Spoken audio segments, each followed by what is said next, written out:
Hello बच्चों, तो कैसे हैं आप सभी लोग। आई होप सभी लोग अच्छे होंगे। मेरा नाम है विपिन कुमार और आप सभी लोगों का स्वागत है हमारे यूट्यूब चैनल विपिन एजुकेशन में। अभी तक हमने हेलो एल्केन बनाने की विधियां सभी समाप्त कर दी थी। लास्ट हमारी अभिक्रिया थी हुंस डी अभिक्रिया। आज हम पढ़ने वाले हैं हेलो एल्केन के भौतिक गुण क्या होते हैं। सबसे पहली बात है कि निम्न हेलो एल्केन साधारण ताप पर गैस होते हैं। निम्न हेलो एल्केन का मतलब क्या होता है? जिसमें कम से कम कार्बन हो। ठीक है, जिसमें क्या हो बच्चों, कम से कम कार्बन हो। तो उसको समझ लेते हैं, जैसे कि CH3Cl, इसमें एक कार्बन है। C2H5 और Br, इसमें दो कार्बन है। हम लिख सकते हैं C3H7I, इसमें निम्न कार्बन है। निम्न का मतलब जिसमें कम से कम कार्बन होंगे वो हमारे क्या कहलाएंगे, उनमें उनका जो ताप होता है सामान्य ताप पर वो कैसे होते हैं, गैस होते हैं। परंतु अगर देखा जाए जिनमें 18 तक के हेलो एल्केन होते हैं, मतलब जिसमें 18 कार्बन होते हैं कि हेलो एल्केन द्रव होते हैं। कैसे होते हैं? लिक्विड स्टेट में होते हैं। तथा सभी की गंध कैसी होती है? मीठी होती है। मतलब 18 तक के जो हैं हमारे हेलो एल्केन, वो उनकी गंध कैसी होती है? मीठी होती है। और वो किस अवस्था में होते हैं? द्रव अवस्था में होते हैं। अच्छा, इससे ऊपर के सदस्य कैसे होते हैं? गंधहीन होते हैं, उसमें किसी भी प्रकार की गंध नहीं आती है। और वो किस अवस्था में आपको प्राप्त होंगे? ठोस अवस्था में प्राप्त होते हैं। अगला पॉइंट समझते हैं कि इनके गलनांक व क्वथनांक एल्केन से अधिक होते हैं। एल्केन क्या होते हैं? जो सिर्फ हाइड्रोकार्बन से मिलकर बने होते हैं। हेलो एल्केन का गलनांक और क्वथनांक क्या होता है बच्चों? एल्केन से अधिक होता है। अगर हम अणुभार बढ़ाएंगे, अणुभार बढ़ाने पर क्वथनांक बढ़ जाता है। जैसे ये लिखा है CH3Cl और C2H5Br, इन दोनों में बच्चों क्वथनांक इसका कम होगा और इसका क्या होगा? अधिक होगा। ठीक है, तो इसका जो क्वथनांक होगा वो इससे कम होगा। मतलब C2H5Br का क्वथनांक और गलनांक अधिक होता है किससे? CH3Cl से। मतलब जितने ज्यादा कार्बन होंगे, या फिर हम ये भी कह सकते हैं जिसका अणुभार जितना ज्यादा होगा उसका गलनांक और क्वथनांक उतना ही अधिक होता है। अगला पॉइंट है कि ये सब जल में अविलेय होते हैं। जल में कैसे होते हैं? अविलेय, मतलब जल में नहीं घुलते हैं। कार्बनिक यौगिकों में विलेय होते हैं। कार्बनिक यौगिक में भी घुल जाते हैं। जैसे अल्कोहल हो गया, फिनॉल हो गया, ईथर हो गया, पेट्रोल हो गया, डीजल है, केरोसिन है, इन सभी में हेलो एल्केन क्या कर जाते हैं? विलेय हो जाते हैं। मतलब घुल जाते हैं, परंतु जल में घुलते नहीं है। अगला पॉइंट समझते हैं कि इनके स्थायित्व का क्रम इस प्रकार होता है। देखो, RF मतलब फ्लोरीन का सबसे ज्यादा स्थायित्व होता है, उससे कम क्लोरीन का होता है, उससे कम ब्रोमीन का और आयोडीन का होता है। ठीक है बच्चों, ये क्रम पूछ देता है। ठीक है, अब इस क्रम को एग्जाम्पल से भी वो दे सकता है कि इसका निम्न में से इसका स्थायित्व का क्रम क्या है। वैसे यही होता है। अब R की वैल्यू वो कुछ भी ले सकता है। R की वैल्यू CH3 भी ले सकता है, C2H5 भी ले सकता है, C3H7 भी ले सकता है, कुछ भी ले सकता है। पर अगर इस तरीके से लिखा हो फ्लोरीन, क्लोरीन, ब्रोमीन, आयोडीन, तो ही सही होगा। और अगर इधर उधर दे रखा है, जैसे पहले फ्लोरीन दे रखा है, फिर आयोडीन दे रखा है, फिर क्लोरीन दे रखा है, फिर ब्रोमीन दे रखा है, आपको फ्लोरीन, क्लोरीन, ब्रोमीन और आयोडीन के क्रम में इसे व्यवस्थित कर देना है। आगे चलते हैं कि यदि हेलो एल्केन परमाणु समान है, यदि हेलोजन परमाणु कैसे हैं? समान है। जैसे कि लिखा हो, देखते हैं, जैसे कहीं लिखा हो कि CH3Cl और C2H5Cl, ठीक है, और लिखा हो C3H7Cl। अब वो कहेगा कि देखो इसमें हेलोजन परमाणु तीनों में समान है। हेलोजन परमाणु कौन है? क्लोरीन है। तीनों में समान है, तो कार्बन की संख्या बढ़ने पर क्वथनांक में वृद्धि हो जाती है। जैसे जैसे कार्बन बढ़ते जाएंगे, यहाँ एक कार्बन है, यहाँ पर दो कार्बन है, यहाँ पर बच्चों तीन कार्बन है। जैसे जैसे कार्बन की संख्या बढ़ती जाएगी वैसे वैसे हेलो एल्केन का क्वथनांक बढ़ता चला जाता है। अब इसे आप नोट कीजिए, फिर पढ़ते हैं हेलो एल्केन के रासायनिक गुण। हेलो एल्केन के रासायनिक गुण में सबसे पहला रासायनिक गुण आता है कि हाइड्रोक्सिल समूह द्वारा प्रतिस्थापन।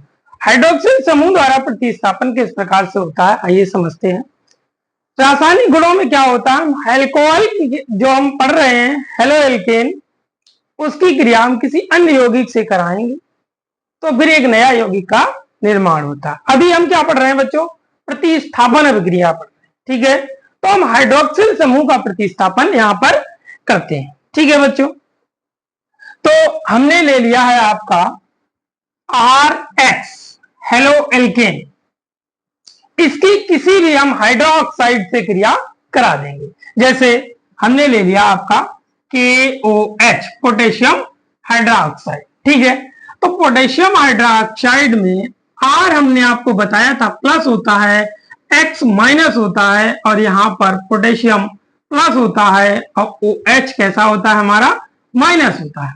अब प्लस वाला हिस्सा किससे जुड़ जाता है, माइनस वाले हिस्से से जुड़ जाता है, तो ROH का निर्माण करता है, और K X के साथ जुड़कर पोटेशियम हाइलाइड का निर्माण करता है।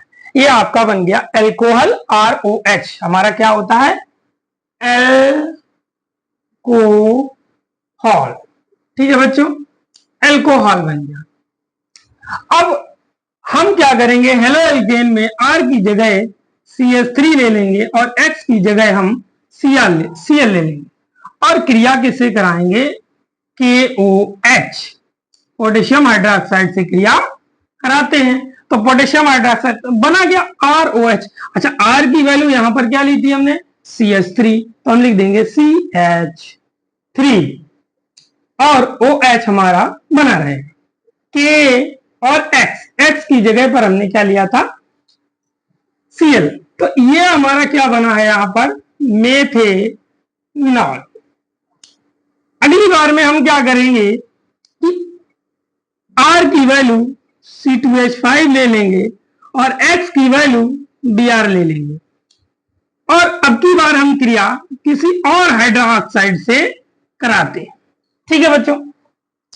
तो फिर से C2H5 OH से जुड़कर C2H5OH का निर्माण करेगा, इसको हम कहते हैं एथेनॉल। क्या कहते हैं बच्चों, एथेनॉल। और ये यहां पर बचा हमारे पास AgBr, सिल्वर ब्रोमाइड। अगर हम इसी चीज को लिखना चाहें तो कैसे लिखते हैं, लिखने के लिए हम इसमें लिख सकते हैं कि ये हमारा हेलो एल्केन है और ये किसी भी हाइड्रोक्साइड से क्रिया करके क्या बनाता है, अल्कोहल का निर्माण करता है। तो हम लिखते हैं कि जब हेलो एल्केन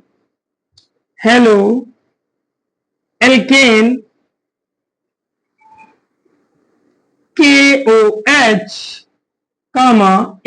AgOH से क्रिया करता है तो क्या बनाता है बच्चों, अल्कोहल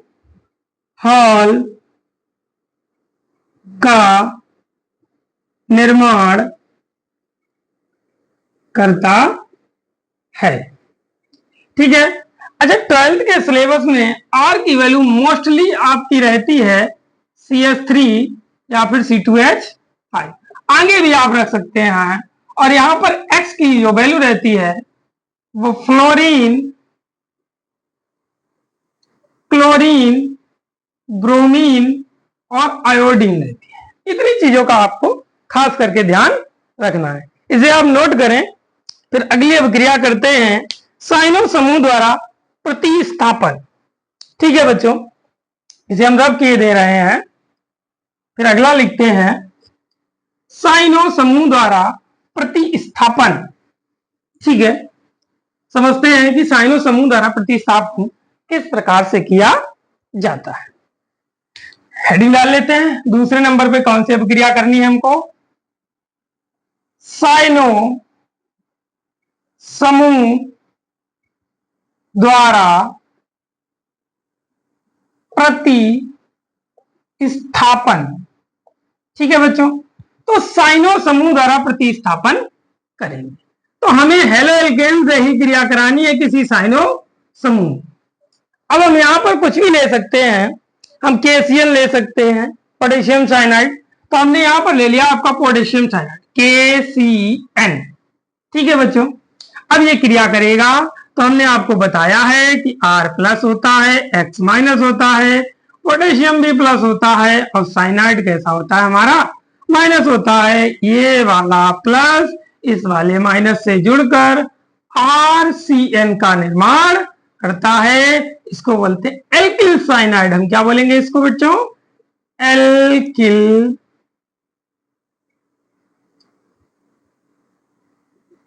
साइनाइड। Alkyl cyanide. अब यहां पर बचा क्या? K बचा और हमारा X बचा, तो ये हो जाएगा KX। ठीक है बच्चों, अब इसकी R की वैल्यू लेते हैं। R की जगह हमने CH3 ले लिया, X की जगह Cl ले लिया और हमारा हो गया KCN। ठीक है बच्चों, तो R की जगह हमने CH3 लिया था, Cn ऐसा ही रहेगा और K तो K रहेगा और X की जगह हमारा Cl है। तो ये हमारा बना मेथिल साइनाइड। CH3 को हम क्या बोलते हैं बच्चों? Methyl cyanide. ठीक है, अब हम R की वैल्यू को C2H5 और Br लेते हैं और KCN से क्रिया कराते हैं। तो ये हो जाएगा हमारा C2H5 Cn प्लस K। अच्छा, हमने यहाँ Br लिया है तो Cl की जगह अब की बार यहाँ क्या आएगा? KBr। अब CH3 को मेथिल बोलते हैं, C2H5 को क्या बोलते हैं हम? एथिल बोलते हैं। क्या बोलते हैं?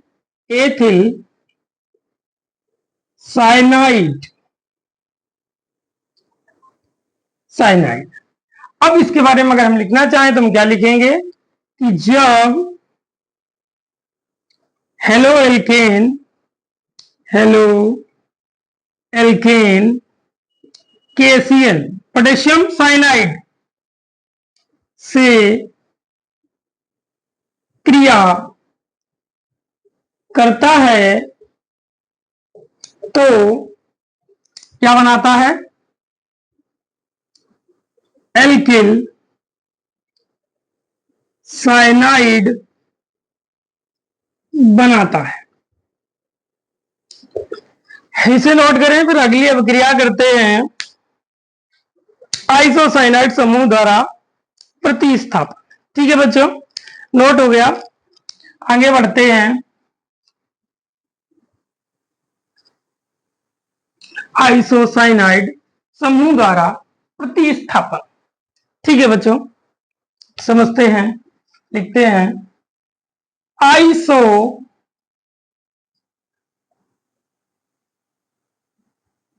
साइनाइड समूह द्वारा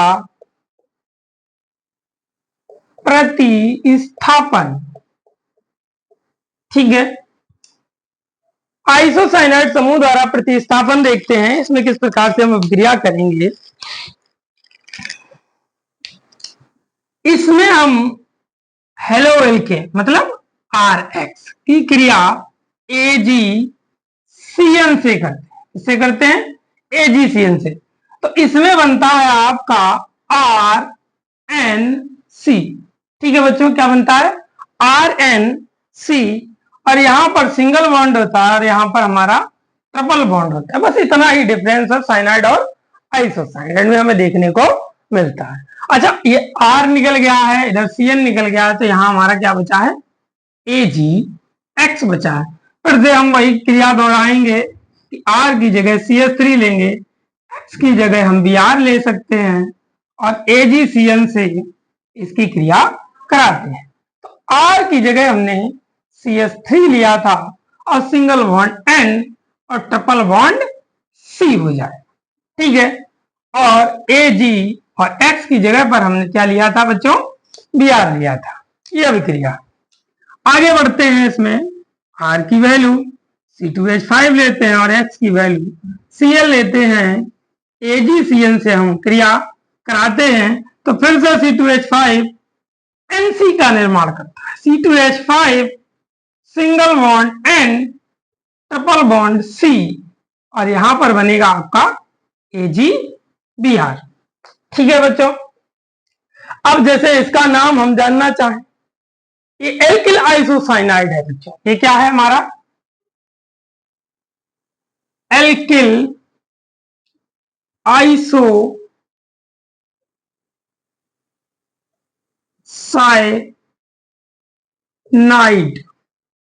ठीक है। अब R की वैल्यू जब हमने CH3 ले ली है तो हम इसको लिख सकते हैं मेथिल आइसोसाइनाइड, इसको एथिल आइसोसाइनाइड।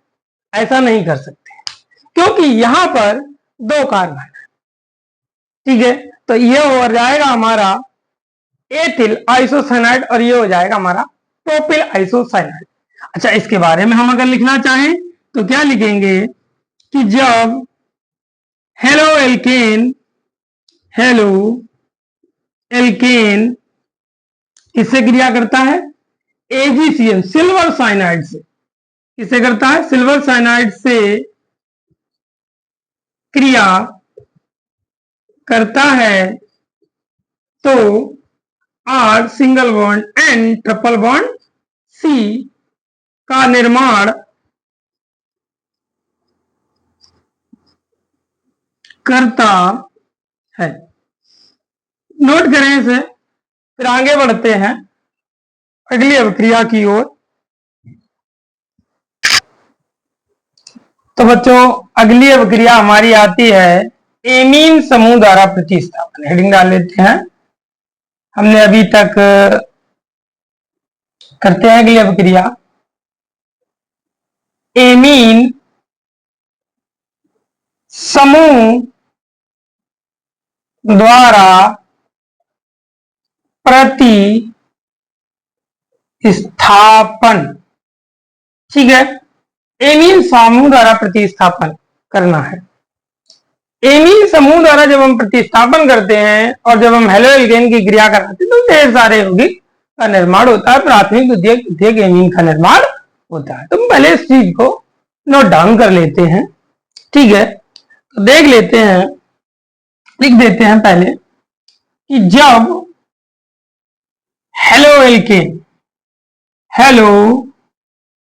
एल्केन किससे क्रिया करता है, अमोनिया, हेलो एल्केन अमोनिया से क्रिया करता है। अमोनिया क्या होती है, NH3 होती है। NH3 से क्रिया करता है तो क्या क्या बनाता है बच्चों, प्राथमिक और द्वितीयक, और क्या बनाता है, तृतीयक एमीन बनाता है, ठीक है।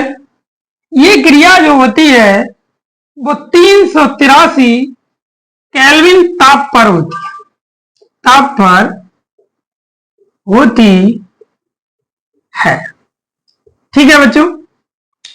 अब हेलो एल्केन क्या होता है हमारा, RX होता है। ये किससे क्रिया करेगा, अमोनिया से क्रिया करेगा। अमोनिया क्या होता है, अमोनिया हमारा NH3 होता है, ठीक है। अमोनिया को जैसे ही हम NH2 लिखते हैं तो ये माइनस हो जाता है और यहां से एक हाइड्रोजन निकाल लेते तो ये प्लस हो जाता है। और हेलो एल्केन में R हमारा प्लस होता है और X हमारा कैसा होता है, माइनस। तो अब ये प्लस वाला हिस्सा इस माइनस वाले हिस्से से जुड़ जाता है और ये क्रिया बार बार दोहराती रहती है, जब तक यहां से सभी हाइड्रोजन परमाणु विस्थापित ना हो जाए। ठीक है, देखते हैं। तो ये बना हमारा RNH2, ये RNH2 से जुड़ गया। अब H किससे जुड़ेगा? X से, तो क्या हो जाएगा? HX हो जाएगा। ठीक है, आगे बढ़ते हैं, ये क्रिया फिर से दोहराते हैं। ठीक है, अब की बार हमको क्या लेना है? ये लेना। और किससे क्रिया करानी है? इससे क्रिया करानी।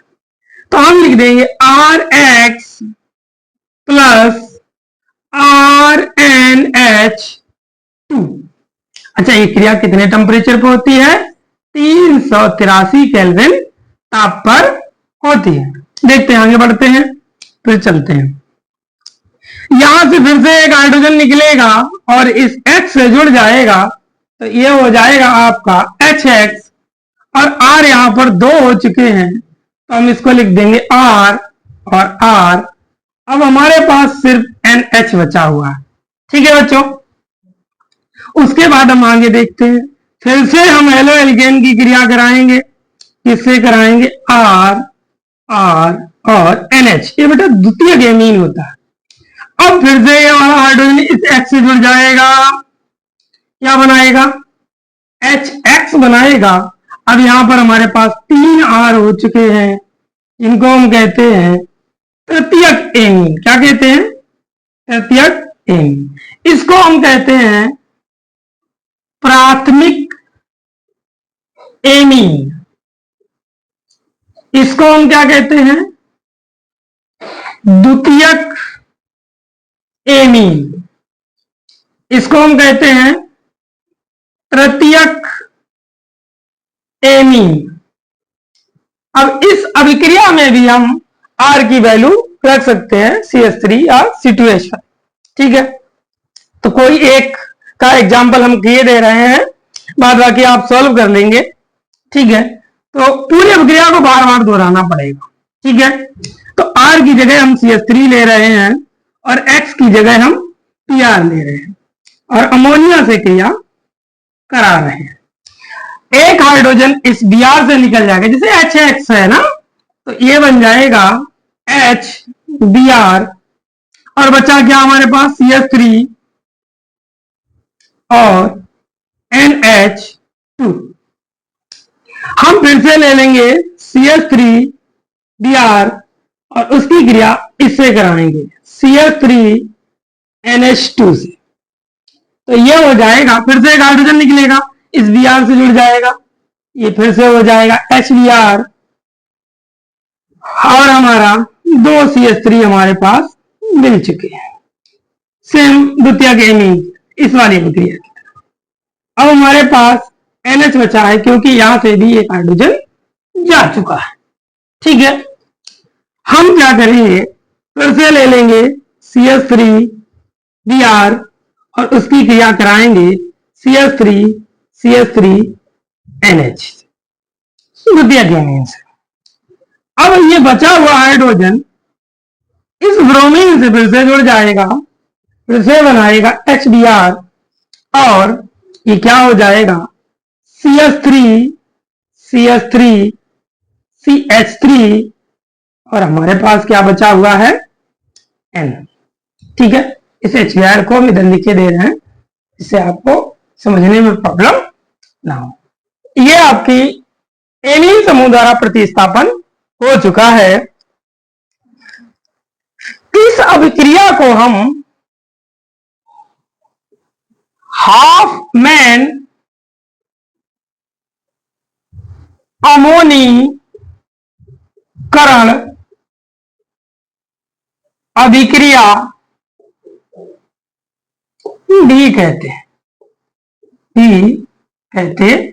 हैं। तो ये अभिक्रिया बच्चों इस नाम से भी पूछी जा सकती है, हाफमैन अमोनी अपघटन के नाम से भी पूछी जा सकती है। नोट करें, फिर इसे आगे बढ़ते हैं। नाइट्राइट समूह द्वारा प्रतिस्थापन। ठीक है बच्चों,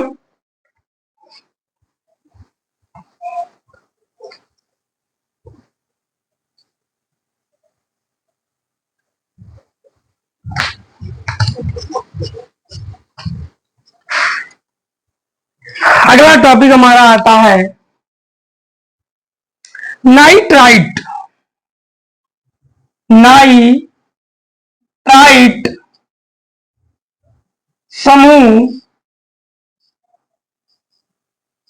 द्वारा प्रतिस्थापन। नाइट्राइट समूह का प्रतिस्थापन हम जब भी करते हैं तो हेलोएल्केन की क्रिया पोटेशियम नाइट्रेट से कराते हैं, किसी भी नाइट्रेट से करते हैं। ठीक है, तो हमने हेलोएल्केन की क्रिया पोटेशियम नाइट्राइट से करा दी, KnO2।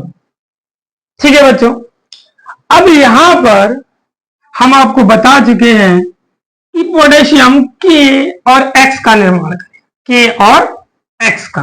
अब यहां पर जो बना है, बचा है, R बचा है और 2 O है, एक ऐसे और ये इस तरीके से निर्माण करते हैं। नाइट्रोजन के पास हमारे 3 बॉन्ड होते हैं, इसलिए हमको यहां पर डबल बॉन्ड लगाना पड़ेगा। ठीक है बच्चों, ये हमारा बनता है एल्किल नाइट्राइट। क्या बनता है? Alkyl nitrite. ये हमारा एल्किल नाइट्राइट हो जाता है। अब फिर से वही सारी चीजें हैं कि अगर हम R की जगह CH3 ले लें और X की जगह वहां Br ले लें, नहीं अगर पसंद आ रहा है Br तो हम I भी ले सकते हैं। किससे क्रिया करा दी? NO2 से क्रिया करा दी। अब यहां पर हमारा KX बना था और X की जगह पर हमने इस बार में आयोडीन लिया है। ठीक है, अब R की जगह हमने क्या लिया था? CH3 लिया था, single bond O, single bond N, double bond O। इसको मेथिल बोलते हैं। भाई एल्किल का नाम चेंज हो जाता है ना, तो उसको हम कहेंगे मेथिल